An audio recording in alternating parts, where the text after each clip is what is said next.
पुराने स्टूडियो में संगमरमर की खुशबू और हल्की रोशनी के बीच अर्जुन अपनी बड़ी मूर्ति पर ध्यानपूर्वक काम कर रही हैं।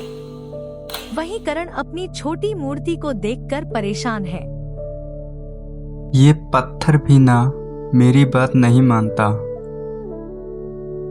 पत्थर में जान डालनी पड़ती है करण, सिर्फ तरसाने से कुछ नहीं होता। तुम्हारी बातें सुनने से तो कुछ भी नहीं होता भाई।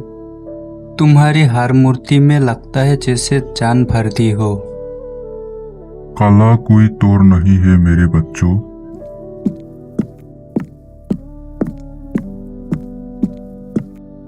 ये आत्मा की अभिव्यक्ति है और तुम्हारी अपनी आत्मा है करण।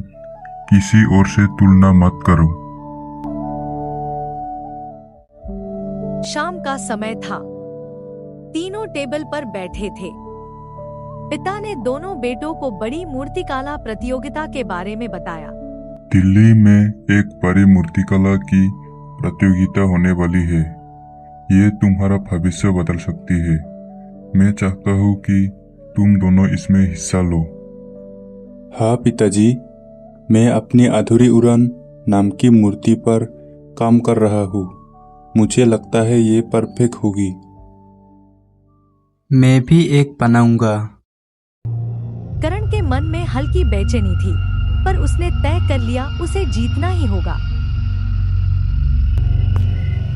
आधी रात करण चुपके से अंदर आया और अर्जुन की मूर्ति को देखकर चौंधिया गया। ईर्ष्या उसके मन में भर गई। वाह, क्या मूर्ति बनाई है। ये जीत जाएगा, मेरी मेहनत बेकार हो जाएगी। करण के मन में बुरा विचार आता है। वो भारी छेनी उठाता है और अर्जुन की मूर्ति पर मारता है। मूर्ति का एक पंख टूटकर गिर जाता है। अरे अरे, ये क्या हो गया? इसका पंख तो टूट गया। अगर भैया देख लिया तो बहुत डांटेगी। मुझे यहाँ से जाना होगा।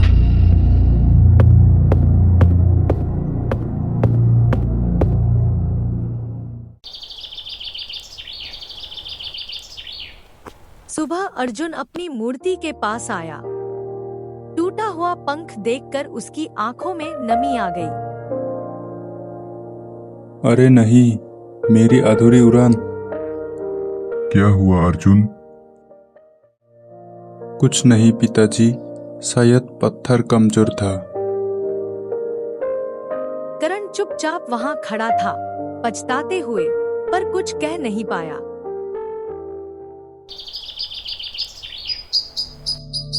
प्रतियोगिता का दिन आ चुका था। पूरा हॉल दर्शकों और कलाकारों से भरा हुआ था। जब अर्जुन की बारी आई तो सबकी नजरें उसकी ओर टिक गईं। उसने टूटी हुई मूर्ति को मंच पर रखा। मूर्ति के पंख अधूरे थे, मगर ऐसा लग रहा था जैसे वो फिर भी आकाश की ओर उड़ान भरने को तैयार है। ये अद्भुत है। इस मूर्ति में अधूरापन है, मगर इसमें एक उम्मीद है। ऐसा लगता है जैसे ये हमें सिखा रही हो कि हार मानना ही असली हार है। वाह, कितना अनोखा कला है। हाँ, क्योंकि उम्मीद कभी नहीं टूटती। टूटा हुआ भी फिर से उड़ सकता है, बस विश्वास होना चाहिए। सभी लोग ताली बजा रहे थे, लेकिन पीछे खड़ा करण चुपचाप अपनी मूर्ति को देख रहा था। उसकी मूर्ति भले ही परफेक्ट थी, पर उसमें वैसी आत्मा नहीं थी जो अर्जुन के काम में थी। भैया, मैंने ही तुम्हारी मूर्ति को। मुझे पहले से पता था। क्या? तो फिर भी तुमने कुछ नहीं कहा? भाई, मैं कितना गलत था। मैं हमेशा तुमसे चलता रहा। अब बस चलन को छोड़ो और मेरे साथ उड़ान भरो। हम दोनों अलग नहीं है भाई, हम एक ही पेड़ की दो संख्याएं हैं। वाह, कितना प्यारा बंधन है।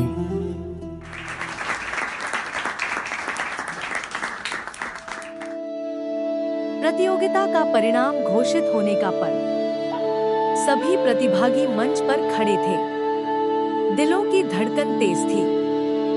तभी उद्घोषक ने माइक उठाया।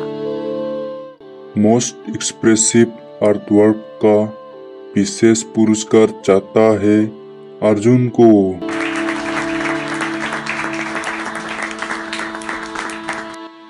तुम जीत गए भैया, तुमने सच में कमाल कर दिया। नहीं करण, मैंने नहीं, हमने जीता है। अगर तुम्हारा तोड़ना ना होता तो शायद ये मूर्ति इतना जिंदा ना होती। मतलब मेरी गलती भी तुम्हारी जीत का हिस्सा है? हाँ करण, गलतियाँ इंसान को सीख देती है और तूने मुझे सबसे बड़ा सबक दिया। उस दिन न सिर्फ अर्जुन जीता, बल्कि भाइयों का रिश्ता भी सच्चे मायनों में जीत गया।